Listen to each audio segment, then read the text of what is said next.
So in this segment, we learn chapter 6 of the Mimer of the Discourse, Gal Einai Va'abiton Neflois Miteirosecha, that the Rebbe delivered in Tafshin Lamed Zayin in 1977. And this comes in continuation of a point that was made earlier in the Mimer, where the Rebbe discussed the fact that mysticism, Jewish mysticism, the inner dimension of Torah, needs to be understood, needs to be extracted from the nigla, from the outer dimension of the Torah. In other words, the portal through which one will understand, one will perceive, one will analyze the mystical secrets of the Torah is always going to be through the agency, through the conduit of the external, of the outer dimension of the Torah. They're never divorced. It's not that we study the Pnimiyus Ha-Torah and somehow it has nothing to do with Nigla the Torah, but rather one needs to go through Nigla the Torah in order to understand Pnimiyus Ha-Torah.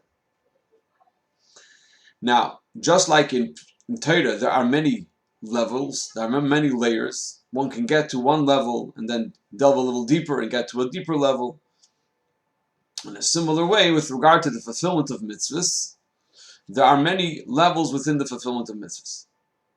Now, why is he talking about mitzvahs? Because mitzvahs is the subject of the request of Gal Einai Va'abiton Neflois Miteirosecha.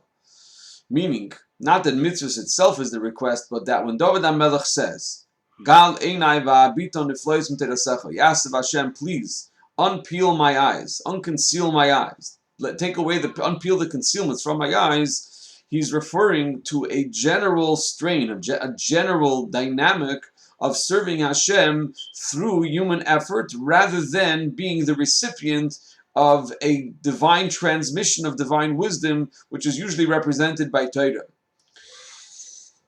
When we speak of this dynamic of serving Hashem through human initiative, through human effort, we're usually speaking about the dynamic that falls under the general criteria or general category of mitzvahs, because mitzvahs is a commandment to the human being, which the human must perform on his own. And so, when we talk about this level, this request of Gal Einai Va'abiton Neflois Miteirosecha, asking Hashem that he unpeel the concealment, referring to the general category of human endeavor, human initiative. Having said that, now let's understand the multiple levels, how it operates, how it works in terms of multiple levels within mitzvahs. So the chapter in the Mimer begins with the following words: just as regarding the study of Torah, even in the revealed dimensions of the Torah, and how much more so in Pnimiyus Ha-Torah, in the inner dimensions of the Torah. There are numerous, indeed, an infinite amount of levels. So too regarding the observance of the mitzvahs. This refers even to the actual observance of the mitzvahs. And how much more so to the intentions that motivate and accompany the performance of the mitzvahs. She has presented even madregas. There are a multitude of levels. So based on the above, that there are multiple levels within the performance of mitzvahs. It's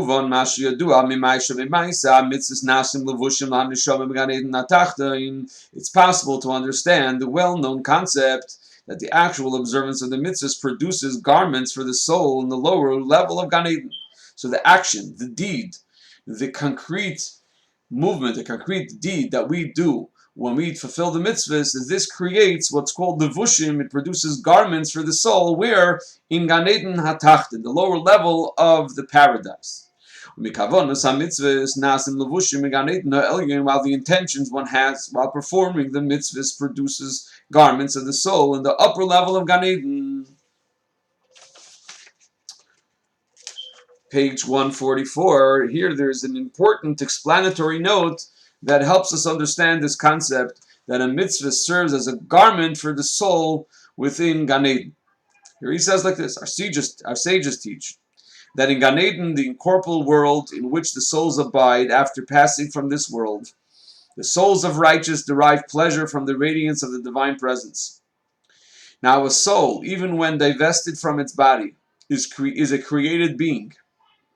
Therefore, to derive pleasure from the radiance of the divine soul, it must have garments that enable God's infinite light to be assimilated within a created being's limited makeup. Those garments are the mitzvahs that the soul performed during its lifetime. For the mitzvahs are one with God. As the Zohar states, the Torah and the Holy One, blessed be He, are all one. Nevertheless, they reflect how His infinite will has enclosed itself in the limits of material existence.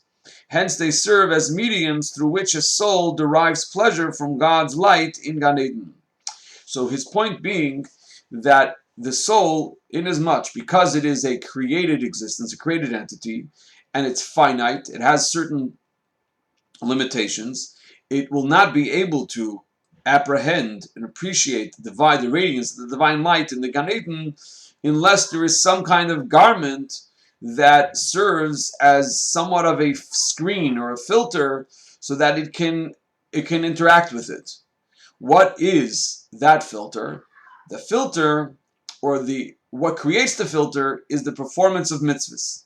When a yid performs a mitzvah in this world, it creates this type of garment, this type of screen, or some kind of filter that allows for the soul to interact with the divine radiance and appreciate what it's being shown. So now the Rebbe asks a question: on the surface, even in the lower realm of lower Gan Eden itself, and similarly in the higher Gan Eden itself, there are a multitude of levels. How then is it possible? How is it possible for these same garments to serve the same function on all these levels? Seemingly, the loftier the spiritual rung, the loftier the garment it requires. So how could the same thing how could it serve two different purposes? How could the same garment serve the same function on different levels? So the resolution of this matter is that, as explained above, there are many levels both in the actual performance of the mitzvahs and in the intentions that motivate the mitzvahs. Observing a mitzvah in a more meticulous manner and with a loftier intention provides a soul with a garment with which to assimilate the loftier rungs of revelation. So every mitzvah, when the mitzvah is furnished with the potential to serve as both a garment in the lower realm of Gan Eden, as well as in the higher level of Gan Eden, which is the Gan Eden, the upper chamber of Gan Eden. And how is that? Because when we do a mitzvah, we could do it with many different levels of intent.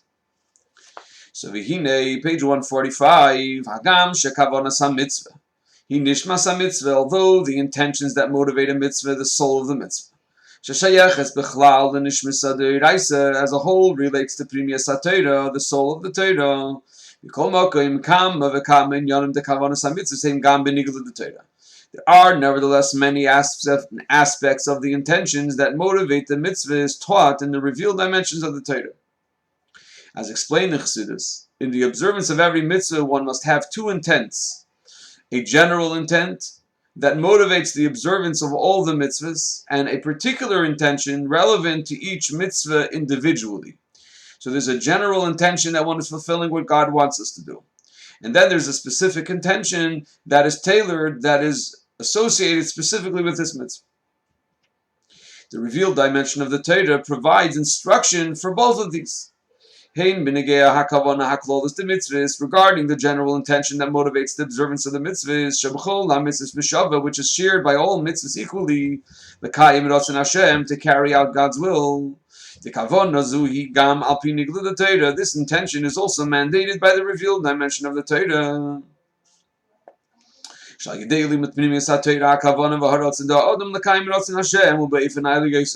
that through the study of Pnimiyus Ha-Torah, of the inner dimension of Torah, a person's intent and desire to carry out God's will is expressed in a loftier manner. But the general intention that motivates the fulfillment of mitzvahs is mandated and as explained by Nigla the Torah, by the outer dimension, by the revealed dimension of the Torah. It's just that through learning Pnimiyus Ha-Torah, when one avails himself of the inner dimension of Torah, so then his intention and his desire to carry out Hashem's will become elevated to a much loftier plane. So page 146, v'gam hakavanas haprati shebechol mitzvah befrat, and also B, in other words, the first point was that every mitzvah has a general intention, and that intention is explained in the outer dimension of the Torah. It's just that when one learns Chassidus, so that augments, that intensifies, and that enriches the general intention of the mitzvahs. But then there's also the specific intention of every mitzvah. Page 146, v'gam hakavanas haprati Shebechol mitzvah b'frat, regarding the particular intentions that exist for each individual mitzvah, harayatam v'hakavona dekama v'kama mitzvahs nisparish kama nigla d'Torah. The motivating rationale and the intent for many mitzvahs is explicitly stated in the revealed dimension of the Torah. Gam al pi derech hapshat, even according to the simple meaning of pshat of the Torah. Indeed, the motivating principle of many mitzvahs is explicitly stated in the Torah itself. For example, we're commanded to dwell in Sukkot, so that your coming generations will know that I caused the children of Israel to dwell in Sukkot when I took them out of Egypt. This is a mitzvah with a very obvious and very clear kavod, a very clear intention. How much more so is this true according to the approaches of remez, meaning the way that one analyzes the Torah through finding allusions from one verse that attach themselves or that relate to another verse, and drush homiletics within the Torah, where you bring two different texts into dialogue with each other. These two approaches to study are also aspects of nigla, the Torah's revealed dimensions. This is the point that he wants to bring out. It's only that the motivating rationale and the intent for the mitzvahs according to the approach of Seid, Pnimiyus Ha-Torah, the Torah's mystic dimension, Pnimiyus Ha-Torah is much loftier. So if one comes to appreciate the specific intent that's associated with a mitzvah, it would be all that more profound if one availed himself of the intent as it is explained, the proper intent for a mitzvah as it is explained and elucidated in Pnimiyus Ha-Torah, in the inner dimensions of the Torah. Page 147, and moreover enriches and contributes depth to the rationale, explaining according to the revealed dimension of the Torah.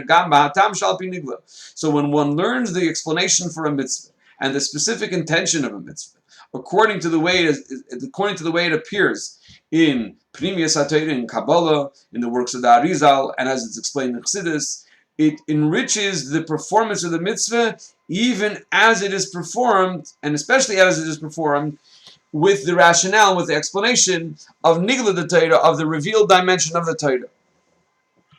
So in other words, it's not that they are two divorced, two essentially unrelated parts of the Torah.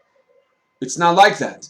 There is a revealed explanation for the Torah, for the mitzvah that the Torah states clearly, and then there's an inner meaning, and that inner meaning, so long as it's approached through the outer dimension of Torah, it augments and intensifies and it enlightens and enriches the performance of the mitzvah, even as it is performed according to the explanation that's given in the outer dimension of Torah. Yeshleimar, page 147, second paragraph. Yeshleimar, it's possible to say that just as regarding the perception of the wonders of the Torah, their quest, open my eyes and I will gaze at the wonders from your Torah. Is that the perception of the wonders of the Torah, the Torah's soul and soul of its soul,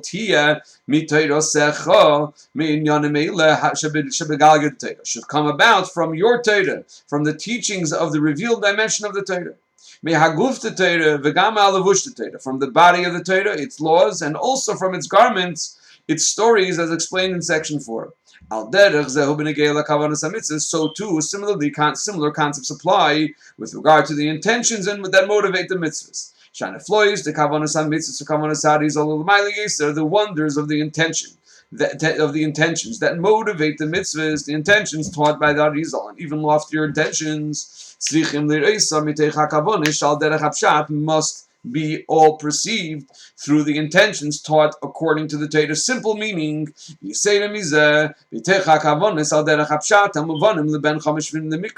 moreover, these lofty intentions must be perceived through the intentions taught according to the Torah. Simple meaning that can be understood by a young child. To borrow an expression from our sages, a 5-year-old who studies the written law. Such intentions resemble the garments of the Torah, Hasipurim the Torah, the stories of the Torah, which even young children study. So to summarize, there are numerous levels in the actual observance of the mitzvahs and in the intentions that motivate and accompany their performance. In general, the intentions that motivate a mitzvah, the soul of the mitzvah, relate to Pnimiyus Ha-Torah, the soul of the Torah. There are nevertheless several aspects of the intentions that motivate the mitzvahs taught in the revealed dimensions of the Torah. This applies both regarding the general intentions that motivate the mitzvahs, the commitment to carry out God's will, and the particular intentions that exist for each individual mitzvah. It is only that the motivating rationale taught by Pnimiyus Ha-Torah is much loftier, and moreover, it enriches and contributes depth to the rationale explained according to the revealed dimensions of the Torah. Just as ideally the perception of the wonders of the Torah should come from your Torah, from the teachings of the revealed dimension of the Torah, so too your wonders, the lofty mystic intent of the mitzvahs, must be perceived through the intentions taught according to the Torah's simple meaning. So just to wrap up and to kind of thread together the several of the elements we learned over here, we learned in the first sections that the purpose of the giving of the Torah is that we, as creations, serve Hashem through our context, through our frame of reference, so that it becomes something. Torah becomes, the spirituality becomes, godliness becomes something that we identify with, that's deeply embedded within our souls, deeply embedded within our existence, and thereby refine and purify and elevate our existence, so that we are a greater vessel for the divine. So the emphasis of Matan Torah, of the giving of the Torah, is our own work, is the sarusa de latata, is the work from the below. In a similar way, the Rebbe explained that the whole idea of the Matan Torah, of the giving of the Torah, of Pnimiyus Ha-Torah, of the inner dimension of Torah, is also the same, to serve Hashem through our context, to discover and make sense of the mystical ideas of the Torah in ways that, in terms that we can appreciate and identify with. And that is the request of David HaMelech, Gal Einai. That's why the emphasis is on having his own eyes unpeeled, rather than Hashem transmitting great wonders to him. And that's the reason, said the Rebbe, that the Tzemach Tzedek injected the explanation of the Shalah, that the request is all about understanding the purpose of mitzvahs, because mitzvahs represent that strain or that dimension of our relationship with God, which is from bottom up, from our service, the human within his context is serving God through his own effort, through his own toil, through his own refinement process.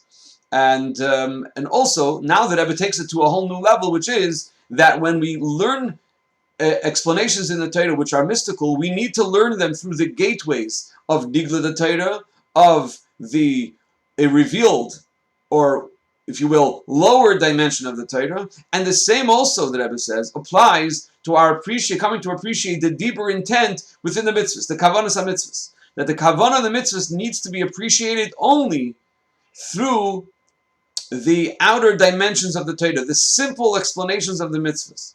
So, for example, if you have a mitzvah of Sukkot, and Hashem wants us to remember that He took us out of Mitzrayim, comes along the Arizal and gives us some deeper dimension. That deeper dimension needs to be appreciated through the garment and through the agency and through the conduit and channel of the outer dimension, meaning through the reason that we gave, which is that Hashem simply took us out of Mitzrayim. When we come to understand the deeper dimension within the outer dimension, now we've got the whole thing. Now we've got the whole picture. But neither of them are independent of the other. And so with that, we will close this section, and Mitzvah Hashem will continue in chapter 7 in the next segment of our Maimer.